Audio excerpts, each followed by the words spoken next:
puder, então, aproveitar esse gancho aí, entrar nos... explicar para nós, né, o grande Recados do Corpo, como que ele funciona, qual que é a ideia por trás. Vamos lá.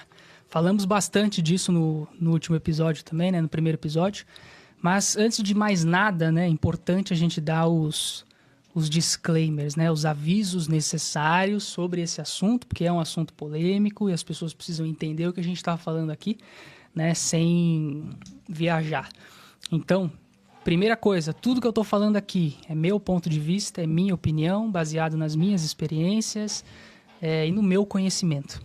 Tá longe de ser a verdade absoluta. Se você concordar, maravilha, muito bem-vindo, muito bem-vinda. Se não concordar, maravilha, também tá perfeito, tá? Então, assim, é só manter o respeito. Eu não sou contra a medicina, não sou contra remédio, pelo amor de Deus, tá? Remédio é assim, gente. Se a pessoa tá se afogando, eu não vou falar para ela ficar calma e nadar. Eu vou jogar uma boia para ela parar de se afogar. Remédio é isso, é a boia, tá? Mas não adianta jogar a boia e deixar a pessoa lá. Ela precisa nadar. Então, os recados do corpo é esse nadar, ok? A gente separa dessa maneira. Então, de forma alguma, eu sou contra remédio, ou contra medicina, ou contra médicos, enfim, muito pelo contrário, é o que eu sempre falo. Meu trabalho ele não é exclusivo no sentido de excluir né, a medicina, mas sim no sentido complementar e de união das medicinas, que é o que precisa começar a acontecer. A gente tem um monte de casos aí de médicos espíritas, de médicos que têm conhecimento mediúnico espiritual, que tem muito mais facilidade em lidar com os pacientes, né, encaminhar os pacientes e curas milagrosas, né? Porque o que a gente chama de milagre hoje é o ordinário de amanhã, né?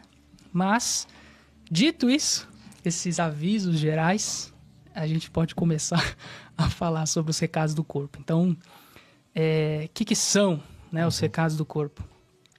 É você entender o que o seu corpo quer dizer quando ele dói. O que a gente precisa entender assim, se não doesse, você ia morrer e não ia nem saber o que aconteceu. Você não ia nem ter a oportunidade de fazer alguma coisa a respeito. Então a dor, a doença, o que quer que seja, ela mostra a possibilidade, né, ou a necessidade, na verdade, de que algo precisa ser feito. Né? E aí a gente começa a falar aqui que corpo é espelho da consciência, de máquina, que é o corpo, e operador, que é a consciência, que foi o que a gente falou no primeiro episódio. Que foi sensacional, né? Foi muito bom também. Assistam.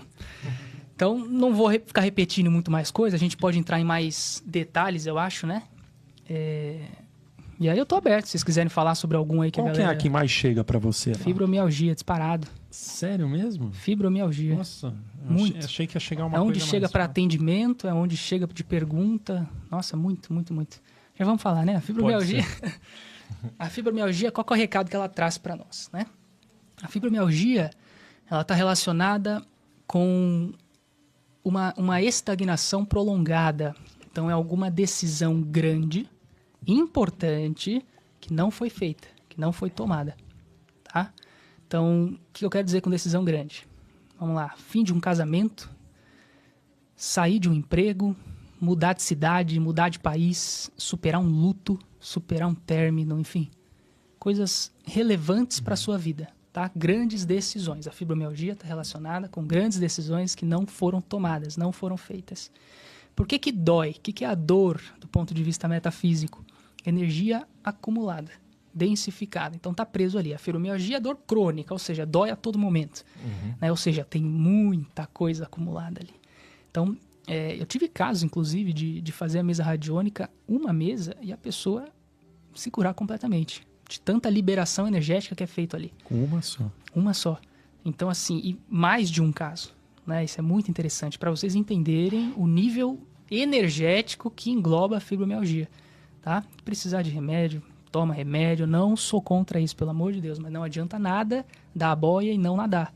Tá? Precisa nadar para sair disso. A gente quer resolver as coisas. Tá? Se a torneira está pingando, eu preciso secar o chão e fechar a torneira. Não é? O remédio seca o chão. Se continuar pingando, vai molhar de novo. Então resolve, fecha a torneira, resolve de vez a causa desse negócio. entende? E é isso que os recados do corpo trazem. Porque enquanto a gente não trabalhar o que está sendo pedido pelo corpo, vai continuar pingando. Em algum momento volta. Por isso que muitos cânceres, por exemplo, são tratados, de repente, depois de alguns anos, volta. Por quê? Porque a raiz do problema não foi tratada. A raiz emocional, a tristeza, a mágoa por trás ali não foi tratada. O que é o câncer, então? Entende? Já que você falou do câncer, Vamos sei lá. que puxou. Qual que é o recado? Sem querer, acabei Qual que é o recado que está vindo aí? Deixa eu só finalizar sobre a fibromialgia, Claro. Senão a gente perde aqui. Mas, na verdade, acho que eu finalizei, né? Ela está relacionada com essa estagnação, tá? Grande. E é o que eu estava explicando. Por que dói, né? A dor é energia acumulada. E, normalmente, quando eu não tomo as decisões, eu paro no tempo.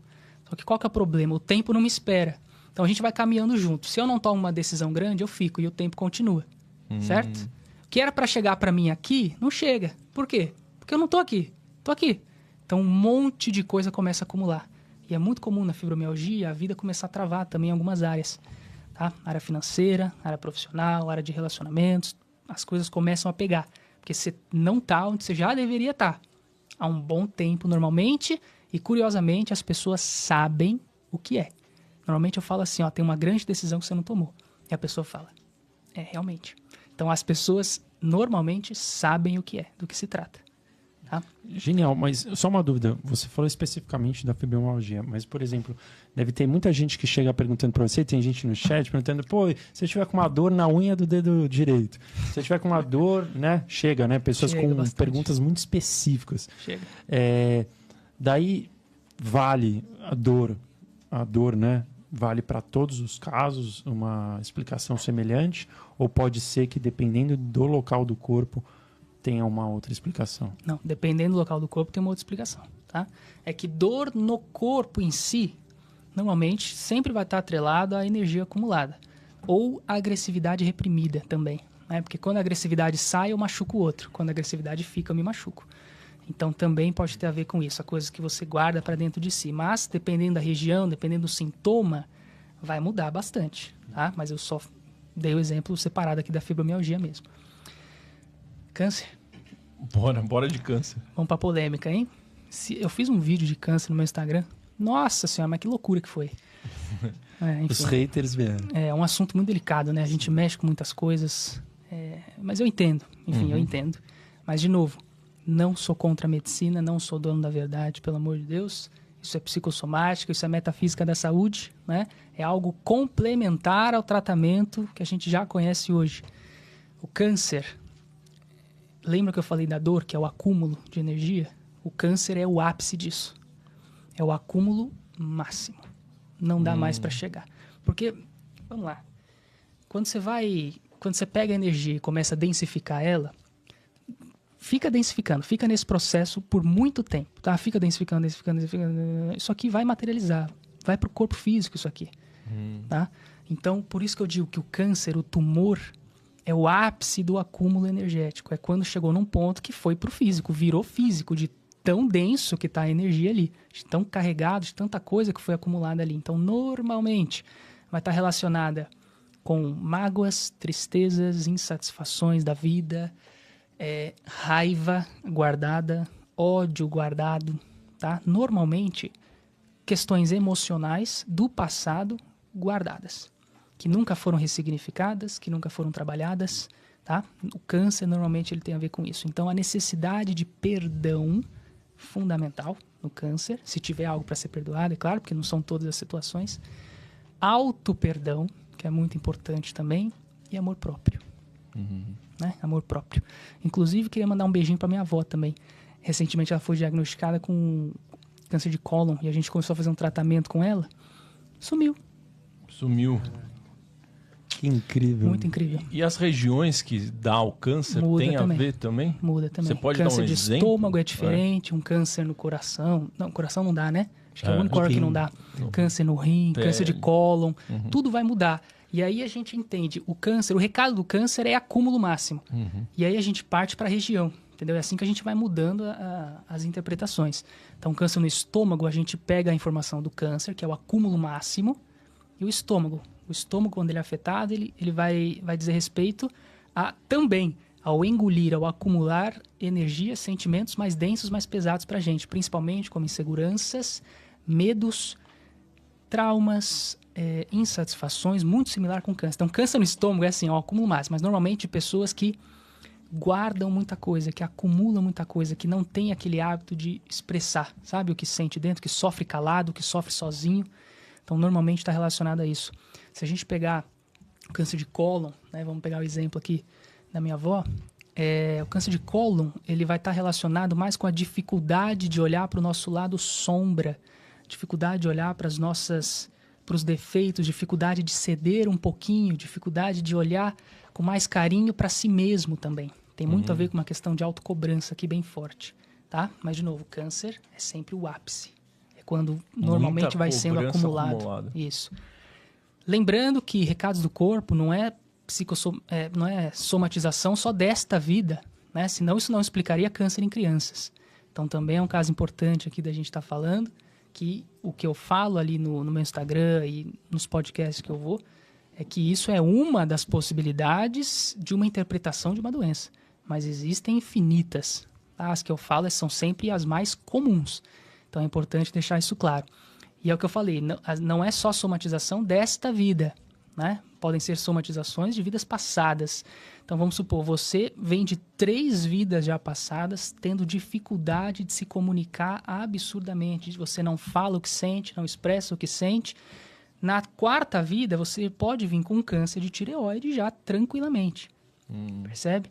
Então, assim, pode ser sim somatização de vida passada. Normalmente é o que acontece com as crianças, com os bebês. Outra possibilidade de criança e bebê é questão de provação, tá? Tanto para o bebê, para aquele espírito, quanto para os pais. Tá? Isso é muito importante também. Porque às vezes, nem sempre, né, o bebê que tem câncer ele vai desencarnar. Né? Às vezes é só uma luta muito difícil, né? Mas que é superada. Mas essa luta é extremamente importante para o desenvolvimento tanto daquele espírito que está bebê, quanto dos pais que estão ali lutando com ele, né? Junto com ele. Então tem essa possibilidade também. E o câncer em si, ele por que é um processo de provação também, né? Porque ele é uma purgação do espírito. O doutor Paulo César Frutuoso, não sei se vocês já ouviram falar dele. Ele, nossa, é incrível, né? E ele fala bastante sobre o câncer. E ele fala isso também, que os próprios espíritos, né, explicaram isso para ele, que quando o câncer é retirado, toda a somatização emocional que estava ali naquele espírito também é retirada. Então, retirar o câncer, o tumor, também está curando o espírito, também está tirando dele aquele registro. Então, às vezes, a criança vir com câncer agressivo e aquilo ser retirado dela ajuda o espírito a se livrar daquele padrão mais rapidamente, mais facilmente. Tá? Então, assim, as possibilidades são infinitas, né? Somatização dessa vida, somatização de vidas passadas, provação e... É isso, né? São essas 4.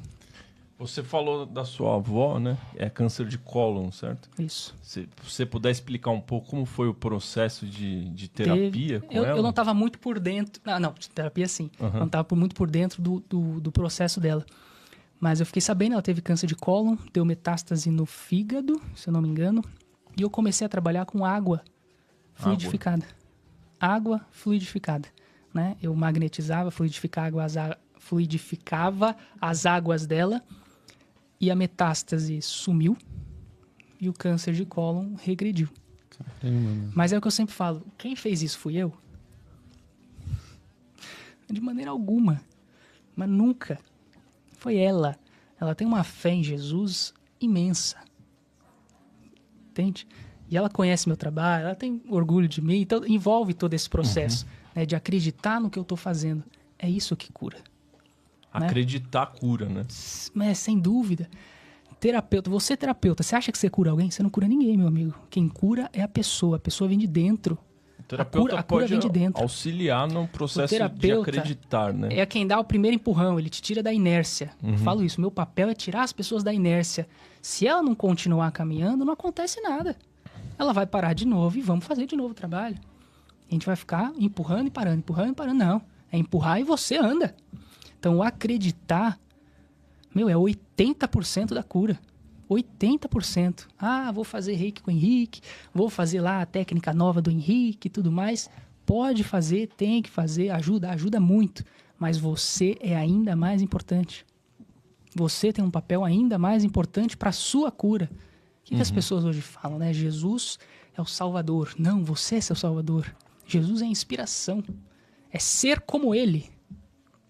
Percebe? É aquela história, não sei se vocês assistiram a série do The Chosen. Puta, eu não vi essa ainda. Cara, assiste, muito boa. Tem uma cena lá, acho que é uma passagem famosa, que eu não lembro muito da Bíblia, né? Isso não tá muito na minha memória.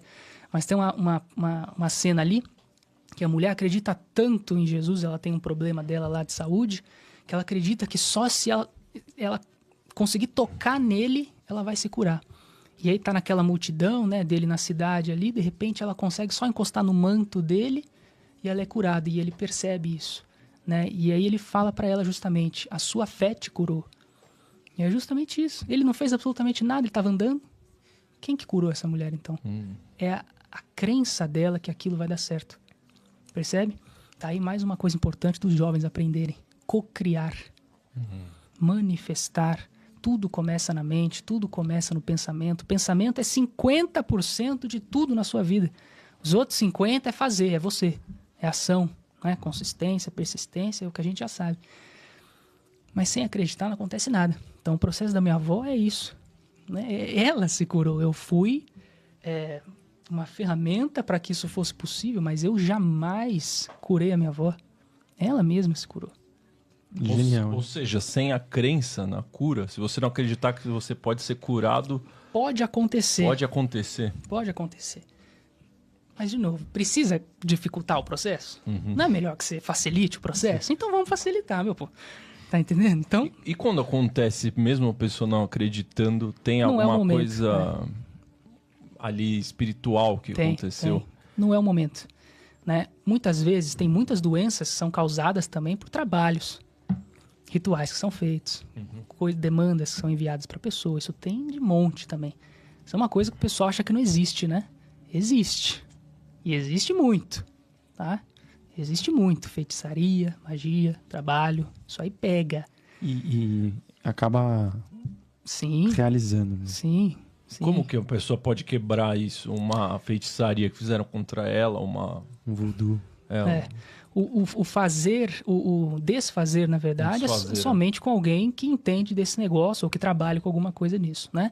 A minha mesa, ela consegue identificar algumas magias, alguns trabalhos feitos. Não sei a profundidade. Tem trabalhos que eu já identifiquei que não me foi permitido, para você ter uma noção. Então, eu identifiquei e falei, tem um trabalho feito para você, mas eu não consigo tirar. Então, às vezes, eu consigo identificar, mas eu não tenho a permissão ou a capacidade, né? Para limpar aquilo energeticamente falando. Então aí ela tem que procurar em outro lugar, vai em um centro, em um terreiro, enfim. Mas assim, o que eu queria falar sobre isso, como evitar, né? Porque assim, eu não controlo as pessoas, certo? Se a pessoa quiser fazer um trabalho para mim, ela vai fazer e tá tudo certo, né? Não tem o que eu fazer em relação a isso. Como que eu evito que pegue em mim? Tá aí mais um aprendizado da espiritualidade. Então é entender que tudo é sintonia. Lei de afinidade. Frequência, lei de afinidade, ou seja, negativo vai com negativo, positivo vai com positivo, simplificando bem, tá? Negativo com negativo, positivo com positivo. Então, um trabalho desse, você acha que está no positivo ou no negativo? Está no negativo. Claramente. Para pegar em você, você tem que estar onde? No negativo. Pronto. Como é que você evita? Ficando no positivo. Então, mudando sua energia, isso, sua frequência. Não tem proteção maior para uma pessoa do que ser uma boa pessoa. Do que plantar o bem, do que plantar o amor e espalhar tudo isso. Não tem proteção maior do que essa. Você pode usar seu banho de ervas, você pode usar ali seus cristais, mas isso tudo é temporário. Temporário. Né? Você vai subir a tua frequência, beleza. Mas e se você não manter a frequência lá em cima? Ela vai cair de novo. Então, do que adiantou? Essas proteções são temporárias. Banho de erva é temporário. É bom, é ótimo, perfeito. Às vezes é necessário, inclusive. Obrigatório, às vezes. Mas não é o que vai te salvar. Não é só o que precisa ser feito. Não adianta eu tomar banho de erva, acender incenso, usar cristais, fazer reiki, qualquer coisa, se eu não for capaz de manter essa frequência elevada depois. Então tá aí a importância de você se preocupar sempre em ser uma boa pessoa. Como estão meus pensamentos? Como estão meus pensamentos em relação aos outros? Como estão meus sentimentos? Como estão meus sentimentos em relação aos outros? Como estão meus comportamentos? Como estão meus comportamentos em relação aos outros? É a receitinha básica, é essa. Muito bom. Falando ainda sobre câncer, né? O Bruno Lapo aqui fez uma pergunta interessante, que é o seguinte, né? Por mais que a pessoa acredite, pensa aquela pessoa que realmente acredita, tá? Mas por algum motivo não recebeu a cura, né? Tem algo errado em algum lugar? Ou o que explicaria? Nada tá errado. Tudo tá certo, né, na nossa vida. Tudo tá certo no nosso caminho. Tudo tá perfeito. Mesmo uma pessoa com câncer, ela tá no momento certo. Sim. Essa é a sua visão, né? Sim. Tá tudo certo. E essa é uma visão que traz muita leveza, né? Pra nossa vida. Não é verdade? Muito. Eu paro de me questionar. Você tira a culpa também, Exato. né? Tá tudo certo. É o que o pessoal fala, a vontade de Deus. Né? Mas tá tudo certo. Então a gente precisa entender isso. Agora, o que eu tinha para falar é o seguinte: não necessariamente você sair de uma doença é encontrar a cura dela. Cura é um processo muito diferente e muito mais profundo. Explica melhor isso. Cura não é continuar vivo, né? Exatamente. A cura... Todos nós estamos em processo de cura. O seu mentor está em processo de cura. Todo mundo está em processo de cura. Saúde é outra coisa. Então, você ter saúde não significa nada que você é curado. Não. Você pode ter um monte de coisa aí dentro para curar ainda. Você só não transpareceu no seu corpo ainda. Né? Mas em algum momento, se isso não for trabalhado, vai transparecer. Tá? Então, a gente precisa separar essas duas coisas. Saúde e cura. Né? A saúde, ela fala sobre o corpo físico, ponto final. Tudo que envolve corpo. Cura envolve todo um processo emocional, mental, espiritual, de crenças, de pensamento, de visão de mundo, de percepção de realidade. É muito mais profundo, é completamente diferente. Entende? Então, às vezes, por que ela não teve a cura física, a saúde dela melhorada ali? Né? Porque a cura dela, às vezes, acontece do outro lado. Porque do outro lado, você enxergando a situação, você tendo acesso às informações... Pum, cai a ficha, você entende por que você passou por aquilo, o que aconteceu, né? Por que aquilo foi daquela maneira. Então, talvez a cura venha na próxima vida. Sem dúvida. Sem dúvida. É o que eu tô te falando. Estamos todos em processo de cura. A cura é um processo infinito. Posso dizer que só Jesus, Buda, não estão em processo de cura? Eles já se curaram tanto que eles se tornaram iluminados? Olha, é uma boa pergunta. Eu acho que sim. Eu não consigo responder por eles. Sim. Eu imagino que sim. Né? Porque a gente chama eles de avatares, né? São os avatares, os que alcançaram a iluminação, né? Eu acho assim, todos nós somos capazes de alcançar a iluminação. Que fique claro, os avatares, eles são exemplos da possibilidade, da capacidade humana, né? Então, é o que eu falei, é se inspirar, não idolatrar, mas se inspirar nesses avatares, né? Isso é muito importante. Então, eu acredito que sim, que Jesus, com certeza, né? Ele é o comandante de tudo isso aqui, então, com certeza, se ele não encerrou esse processo de cura, ele está muito próximo de encerrar, ou muito mais do que a gente, né? Mas, boa pergunta. Eu vou confessar que eu não sei a resposta, não sei responder por eles. Hoje é muito comum muitas pessoas falarem que a volta dele está próxima. O que o Henrique pensa sobre isso? Polêmica. Vocês gostam de uma polêmica, né, velho? Eita, a pergunta foi do Maurício. Vamos lá. Opinião minha, né? Sim. Tá tudo certo. Pra mim, o que acontece, né? Jesus já voltou, né? Só que não vai voltar fisicamente. Eu não acredito muito nisso. Né? Jesus, ele é resgatado todas as vezes que a gente pensa nele, que a gente lembra dele, que a gente lembra dos ensinamentos dele. É dessa forma que eu vejo que ele volta para nós. Então, ele já voltou há muito tempo, ele volta todos os dias e tudo certo. Mas fisicamente, eu não imagino isso. E isso é uma coisa um pouco perigosa, na minha opinião, porque é o que eu falei já em algum momento da nossa conversa, que as pessoas esperam o Salvador. Esperam a coisa acontecer, esperam alguém vir salvar. E lembra que eu falei da cura, que ela é interna, é de dentro para fora? Não de fora para dentro. Percebe? Então, a partir do momento que eu estiver esperando acontecer, eu vou continuar esperando. Você está postergando nessa vida, a tua cura. Na outra vida, na próxima vida, até eu entender que, peraí, Jesus não é o Salvador, Jesus é a inspiração, é o modelo. Eu posso me salvar assim como ele, né? Ele é a bússola. Isso, a bússola. Eu não tiro nenhum mérito de Jesus, pelo amor de Deus, porque sempre tem gente que fala isso. Mas você tira o mérito, Jesus curou e não sei o quê. Sim, tudo bem, né? Quer acreditar nisso, não tem problema nenhum. Mas, que fique claro, é a minha opinião, né? Eu enxergo dessa maneira. Enquanto a gente continuar esperando o Salvador, enquanto a gente continuar esperando as coisas melhorarem, nada acontece. Nós somos o principal agente de transformação da nossa vida. Nós somos causa e consequência da nossa vida. Se eu ficar esperando, não acontece nada. Então, quem se cura é você. Quem se salva é você. Quem se resgata é você. Sempre. Genial, muito.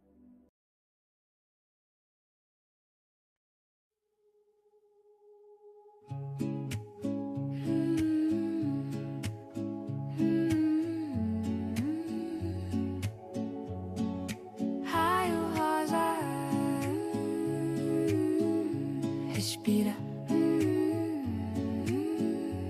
sente. Fecha os olhos devagar, deixa o peito respirar. Uma luz começa a crescer do centro do meu ser. Gota doce de calor vai tingindo minha dor. Vai dizendo pra ficar, deixa eu te cuidar. Raio rosa do amor, vibra em mim, vibra agora. Abre o peito, abre a